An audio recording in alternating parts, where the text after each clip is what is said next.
Westback mungkin akan jadi tren yang bisa bertahan 2 sampai 3 tahun ya di Indonesia ya. Ya oke teman-teman, kembali lagi bersama saya Iqbal Rasa Arab. Seperti yang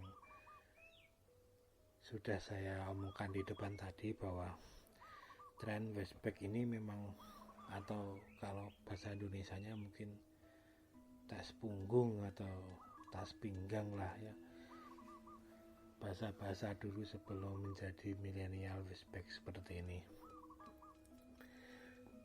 Ini sebenarnya menurut saya menarik ya, sebuah fashion tren yang emang didasari karena kebutuhan ya. Jadi bukan semata-mata tren yang emang ke fashion aja seperti itu loh, enggak karena kebutuhan gitu loh. Mungkin kalau kayak dulu sepatu ada ada lampunya gitu misalnya, atau topi, atau mungkin uh, tas apa itu Supreme atau apa, itu kan lebih ke tren, ke fashion ya. Tapi kalau Westback ini selain fashion juga kebutuhan orang ya, karena di era sekarang ini kan hampir orang, kalau apalagi yang anak muda itu kan sangat sedikit lah yang nggak bawa powerbank. Rata-rata mereka bawa powerbank, HP-nya mungkin ada 2 atau apa, belum bawa headset, belum dompet. Nah, belum nanti kalau yang usianya agak matang itu bawa etol atau kartu-kartu gaib gitu. Nah, itu kan sebenarnya butuh tempat yang bukan sekedar saku celana ya. Mungkin kalau dibawa ke celana akan jadinya gitu atau nggak nyaman gitu loh. Belum lagi tren ojol itu kan rata-rata juga banyak yang gunain tas seperti itu ya, untuk membuat ya dompetnya atau HP-nya atau apalah gitu. Sebelum tren Westback atau tas yang di depan seperti itu sih, trennya masih tas juga ya, tapi lebih ke tas yang kecil yang dibawa di pundak gitu loh, tas yang kecil-kecil gitulah. Biasanya kalau orang-orang yang mau jagung, mau ke tempat nikahan itu sering bawa ya kan.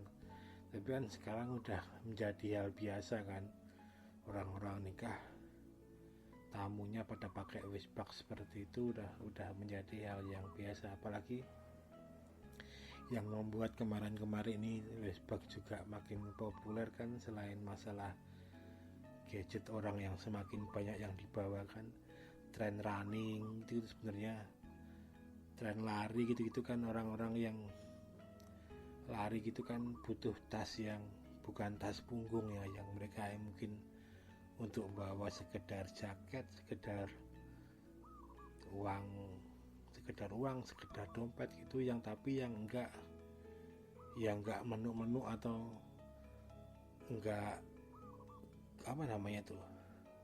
enggak bikin risih itu loh, karena nempel di dada kan, dia lebih kenceng kan, enggak mungkin gerak-gerak gitu loh. Nah sebenarnya, dan tas Westback seperti itu juga menjadi solusi ya. Nah, nggak heran kalau teman-teman pas di Jakarta pas CFD, kalau di Jogja mungkin di Sunmore itu udah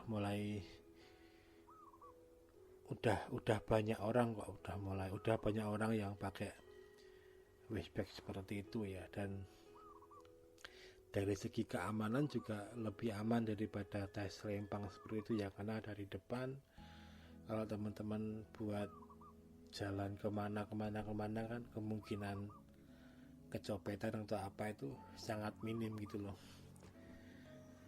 Dan kedepannya mungkin perangnya udah bukan lagi perang harga atau apa ya, karena Westback harga 10.000 juga ada atau apa, tapi lebih ke perang inovasi buat orang akhirnya minat beli ya. Dulu Westback udah mulai ada lubang buat headset gitu kan, terus berkembang sampai ada yang lubang buat buat powerbank. Jadi biar power bank tetap ada di dalam, tapi teman-teman tinggal beli kabel USB lagi buat keluar dari USB-nya nyolok ke USB keluaran di USB-nya itu, biasanya seperti itu. Ada juga yang udah mulai misal nambahi pernak-pernik apalah buat power bank itu juga, atau mungkin yang teman-teman nge-vape atau apa, dia udah ada saku kecil-kecil buat liquid. Jadi sebenarnya inovasinya lebih ke inovasi seperti itu ya, perang mikat konsumennya ya. Dan kalau buat saya sih malah lebih menarik yang lokal ya, daripada yang misal teman-teman beli yang branded atau apa. Kalau yang branded rata ya cuman gitu-gitu aja, selain mungkin dari bahannya. Tapi kalau yang produk-produk lokal itu malah ada inovasi-inovasi kecil yang mungkin bagi sebagian orang itu dianggap hal penting gitu loh. Kalau saya sendiri seperti itu, kalau beli mungkin nyari yang ada lubang buat earphone-nya, terus nyari yang ada saku di belakang yang nempel ke dada, karena buat saya lebih aman di situ ya. Kalau teman-teman nyimpen dompet, nyimpen apapun lah, yang penting karena nempel ke badan, jadi sangat kecil kemungkinan untuk disilet atau apa buat orang ngambil gitu loh. Tapi kalau di depan kan mungkin masih ada kecil kemungkinan tas itu untuk disilet atau di apa ya. Ya mungkin kayak gitulah. Apalagi kalau teman-teman buka marketplace gitu juga, wah kalau teman-teman nyari waistbag itu udah saingannya kalau dari segi teman-teman jualan. Kalau dari segi pembeli ya pilihannya sangat-sangat beragam ya teman-teman. Bisa ambil dari harga 10.000 sampai mungkin jutaan ya kalau teman-teman punya uang selo gitu. Ya buat saya segitu aja sih bahas tentang waistbag ini. Mungkin trennya akan seperti tren ayam geprek ya, yang long term ya. Kembali lagi di podcast saya selanjutnya teman-teman. Selamat pagi, siang, sore, salam olahraga.